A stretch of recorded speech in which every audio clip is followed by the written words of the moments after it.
बागबान मूवी ने शायद हम सभी से एक झूठ बोला, हम सबको लिटरली पागल बनाया गया। इन सारे लोगों को मेगा विलन्स दिखाया गया और टाइपराइटर अंकल एंड उनके बीवी जी को भगवान का अवतार दिखाया गया। लेकिन रियलिटी शायद थोड़ी डिफरेंट है बॉस, तो एंड तक वीडियो को जरूर देखना, सब कुछ समझ आ जाएगा। बागबान लिटरली एक लौती ऐसी फैमिली मूवी है जिसको फैमिली के साथ देखना थोड़ा वाइल्ड काम हो जाएगा यार, नॉट पॉसिबल। सो यस, ये वीडियो होने वाली है इन 30-40 साल के बच्चों के या फिर कहूँ मेरे पीओवी से। सो मे बी बहुत से पेरेंट्स को ये वीडियो पसंद बिल्कुल भी ना आए, and no disrespect to any parents, maybe मेरा पीओवी भी बदल जाए जब मेरी औलाद मेरी वृद्धाश्रम की टिकट काट दे। बट अंटिल देन चलो बताता हूँ कैसे बागबान एक टॉक्सिक मूवी है बॉस। सब कुछ समझ जाओगे यार। आज हम बागबान को इमोशनल एंगल से नहीं बल्कि रियल लाइफ प्रैक्टिकलिटी से देखने वाले हैं। तो सबसे पहले तो अपने कैरेक्टर से मिल लो बॉस। राज मल्होत्रा, नहीं ये वाला नहीं यार, थोड़ा ओल्डर वर्जन।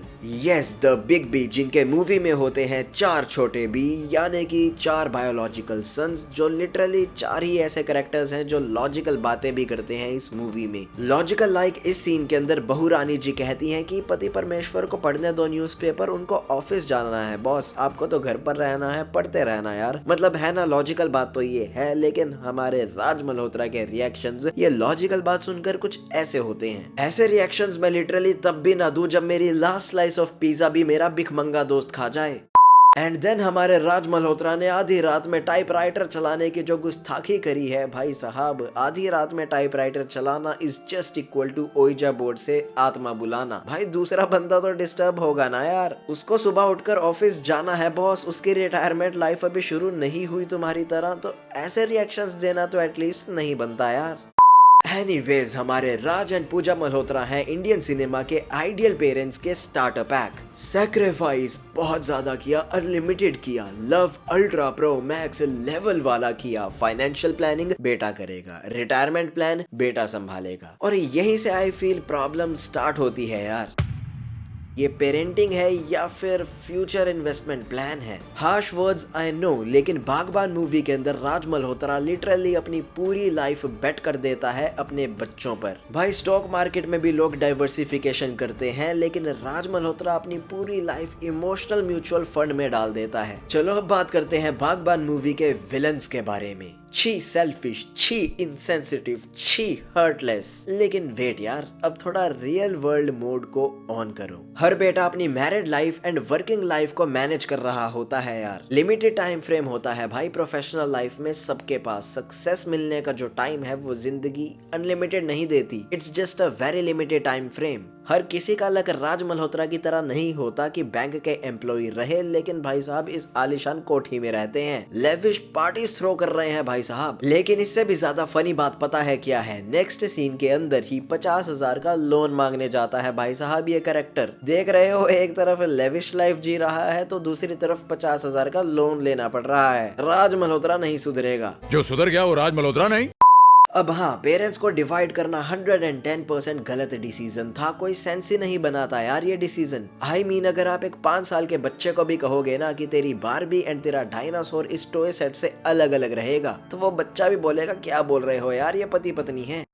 लेकिन बैंक से रिटायर्ड एम्प्लॉय, एक मतलब पढ़ा लिखा आदमी जो अपनी बीवी के साथ इस मूवमेंट का डेली इंतजार करता है, वो माना क्यों इस बात को अपने बच्चों की? हाँ, वो नहीं मानता। वो अपनी बीवी को कहता है कि तू कर ले जो करना है, एंड बीवी मान जाती है। क्या मतलब, बीवी ही परेशान हो चुकी है ये वाली हरकतों से। आप लॉजिक सोच पा रहे हो, इतनी ज्यादा आलीशान कोठी के अंदर रहता था यार ये आदमी। अब रिटायरमेंट लाइफ के बाद शायद ये अफोर्ड ना भी कर पाए, पहले भी कैसे कर रहा था आई डोंट नो, बट अब एटलीस्ट एक कमरा तो अफोर्ड कर सकता है ना यार। बच्चे तुझे डिवाइड करने की बात कर रहे हैं तो मार उनके मुंह पे ताली, मस्त रह अपनी बीवी के साथ। लेकिन नहीं भाई साहब, मेलो ड्रामा तो चाहिए। खाना खाने की एक्टिंग कर रहा है यार ये बंदा। मतलब 6 महीने का वेट क्यों किया? कोई नहीं बोलेगा कि टाइपराइटर बाबू को अपनी कहानी के लिए, अपनी बुक के लिए कंटेंट चाहिए था। आई मीन, उनकी बुक बेस्ट सेलर तो इसी कंटेंट की वजह से बनी ना यार। अपने बच्चों को बहुत खतरनाक मेगा विलन्स दिखाया गया। तू हमें खून के आंसू निकलवा रहा है, लेकिन हम तब तक इस घर से बाहर नहीं जाएंगे जब तक फाइनल चैप्टर ना लिखा जाए। अभी तो कहानी बाकी है बॉस, यहीं से असली मजा आना स्टार्ट होगा। यहाँ पर एंट्री होती है हमारे द आइडियल ओवर संस्कारी बेटे की, जो मंदिर में अपने माँ बाप की फोटो लगा कर रखता है। बहुत अच्छी बात है यार, लेकिन मुझे ये बताओ, ये बेटा पिछले सीन के अंदर ही फॉरेन में नौकरी कर रहा था, नौकरी, तो इस नेक्स्ट सीन के अंदर वो इंडिया में आकर कार कंपनी कैसे चलाने लग गया यार? कोई लिंक है इन दोनों चीजों में? नौकरी कर रहा था, कह रहा था ट्रांसफर लेकर इंडिया आ जाऊंगा कुछ टाइम में, और कार कंपनी चला रहा है यार। I mean Salman Khan and cars, too much chemistry. मिल मेरे को कई बार। और अभी तो रुको, ये आज्ञाकारी बेटा फौरन में अपनी गर्लफ्रेंड के साथ शादी कर लेता है बिना अपने माँ बाप के। हाँ, बाप ने परमिशन जरूर दे दी थी, लेकिन भाई तू कहता है तुम मेरे भगवान हो, मतलब भाई कॉल की स्टार्टिंग ऐसे करता है, तमेव माता पिता तमेव। तो क्यों तुझे तीर्थ यात्रा से जल्दी हनीमून बनाने की थी? रुक जाता भाई, थोड़ा तो पेशेंस होना चाहिए यार। एनीवेज, फिर ये आज्ञाकारी बेटा इंडिया आता है, लेकिन अपने माँ बाप को ढूंढ नहीं पाता, अपने भगवान को ढूंढ नहीं पाता। पीके है क्या बे? ये निकम्मे बेटे, नखारा बेटे, अनुपमा का वो सारा मोनोलॉग इमेजिन कर लेना यार। वेल, इन निकम्मो बेटों ने भी एटलीस्ट यार मीटिंग बिठाई कि माँ बाप कहाँ चले गए। भले ही उनका रीजन चाहे सेल्फिश हो, लेकिन अपने अपने ऑफिसों से छुट्टी लेकर बैठे तो हैं, अपने माँ बाप के बारे में डिस्कस तो कर रहे हैं। बट आलोक जी मस्त कोठी में यार ऐशो आराम बिता रहे हैं। एंड ढूंढने के नाम पे क्या किया आज्ञाकारी बेटे ने? फोन किया अपने मम्मी पापा को, नहीं उठाया तो घर चला गया। भाई रियलिटी में फट के हाथ में आ जाती है अगर माँ बाप का नंबर अनरिस्पॉन्सिव जाए। नहीं, आलोक से गलती नहीं हो सकती यार, उसने जरूर किया होगा पुलिस को फोन, 911 नंबर उसने जरूर मिलाया होगा। आलोक मेरे भाई, 100 होता है इंडिया का पुलिस का हेल्पलाइन नंबर, एक मिसिंग कंप्लेंट ही कर देता यार। मतलब आयरनी देखो यार, एकलौता बेटा जो वेस्टर्न कंट्री गया वो सबसे ज्यादा संस्कारी निकला। लिटरली कॉल की स्टार्टिंग कौन करता है यार ऐसे? तमेव माता। और दूसरी तरफ 4 छोटे भी जो इंडिया में पले बड़े, वो सारे के सारे नमूने बन गए। असली विलन कहानी का पता है कौन था? एक्सपेक्टेशंस का सिस्टम इस मूवी का हद से ज्यादा टॉक्सिक था।